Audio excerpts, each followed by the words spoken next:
আর যে সামাজিকের সাথে ছিলাম। আজকে আমি খুবই আবেগাপ্লুত যে আজকে যে বাগানে আমরা বসে আছি, নিঃসন্দেহে বলতে পারি যে এটি মদিনায়, এখানে অনেকেই গিয়েছেন মদিনায়, রাসূল পাক সাল্লাল্লাহু আলাইহি ওয়াসাল্লাম মসজিদে নববীতে যে বাগান প্রতিষ্ঠা করে গিয়েছিলেন, আমি আনডাউটেডলি বলতে পারি যে এই মাদ্রাসা হচ্ছে পার্ট অফ দিস গার্ডেন। রাসূল পাক সাল্লাল্লাহু আলাইহি ওয়াসাল্লামের সেই বাগানের একটি অংশ,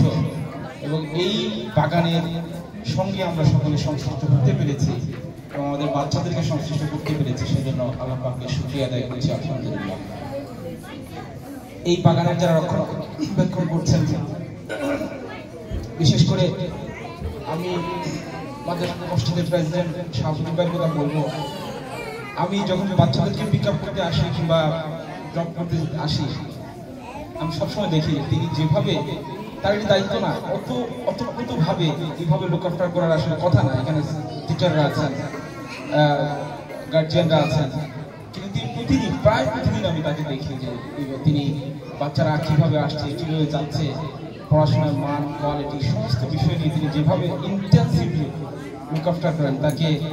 আমি ধন্যবাদ জানাতে চাই এই অনুষ্ঠানের মধ্য দিয়ে, এবং আল্লাহ পাকের কাছে তার জন্য উত্তম জাযা প্রত্যাশা করছি। এবং এই মাদ্রাসার সঙ্গে যারাই সংশ্লিষ্ট আছেন, সম্মানিত শিক্ষক মন্ডলী,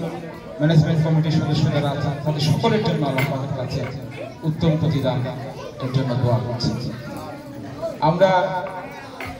আমি আগে যেটি বললাম যে রাসূল পাক সাল্লাল্লাহু আলাইহি ওয়াসাল্লামের বাগানের একটি অংশ, এই বাগানের যা আমরা আমাদের সন্তানদেরকে দিয়েছি এক একটি ফুল হয়ে ফোটার জন্য, কিন্তু তারা আসলে রাসূল পাক সাল্লাল্লাহু আলাইহি ওয়াসাল্লামের বাগানে এসে পর্যাপ্তভাবে, প্রত্যাশিতভাবে ফুল হয়ে ফুটতে পারছে কিনা, সেই বিষয়টি লুক আফটার করার দায়িত্ব শুধু মসজিদ কমিটি, মাদ্রাসা কমিটি কিংবা শিক্ষকদের উপর চাপিয়ে দিলে আসলে আমাদের হবে না। আমাদেরকে, বিশেষ করে আমরা যারা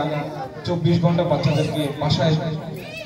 তাদের সঙ্গে থাকি, আমাদেরকে এই দায়িত্বটা নিতে হবে। রাসূল পাক সাল্লাল্লাহু আলাইহি ওয়াসাল্লাম আমাদেরকে দোয়া শিখিয়েছেন বাচ্চাদের জন্য, আপনারা জানেন সেই দোয়াটি হচ্ছে রব্বানা হাব লানা মিন আজওয়াজিনা ওয়া যুররিয়াতিনা কুররাতা আ'য়ুনি ওয়াজআল লানা মিন লাদুনকা ওয়ালিয়ান নাসীরা। রাসূল পাক সাল্লাল্লাহু আলাইহি ওয়াসাল্লাম বলেছেন যে বাচ্চাদের জন্য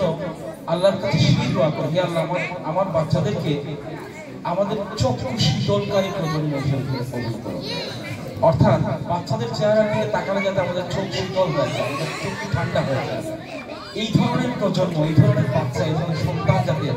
আমাদের সন্তানরা হয়ে গড়ে ওঠে, সেই জন্য আল্লাহ পাকের কাছে দোয়া করতে রাসূল পাক সাল্লাল্লাহু আলাইহি ওয়াসাল্লাম আমাদেরকে শিখিয়েছেন। সুতরাং আজকের এই মজলিস থেকে আমি আল্লাহ পাকের কাছে আমার সকলের পক্ষ থেকে দোয়া করতে চাই, আল্লাহ আমাদের এই বাচ্চাদেরকে আমরা সেই প্রত্যাশা নিয়েই মাদ্রাসায় দিয়েছি যে এই যে অনিশ্চয়তাপূর্ণ একটি সমাজ, এই সমাজে আমরা বসবাস করছি, এই সমাজের মধ্যে থেকে আমাদের বাচ্চাদেরকে চক্ষু শীতলকারী বাচ্চা হিসেবে আমাদের জন্য কবুল করে, এবং সেই চক্ষু শীতলকারী প্রজন্ম হিসেবে কবুল করে এই মাদ্রাসা থেকে যাতে তারা বের হয়ে যেতে পারে, সেই জন্য আমরা আল্লাহ পাকের কাছে দোয়া করতে চাই। পরিশেষে এখানে এখানে অনেকেই ইসলামিক সঙ্গীত পরিবেশন করেছেন। আমি এখানে এসে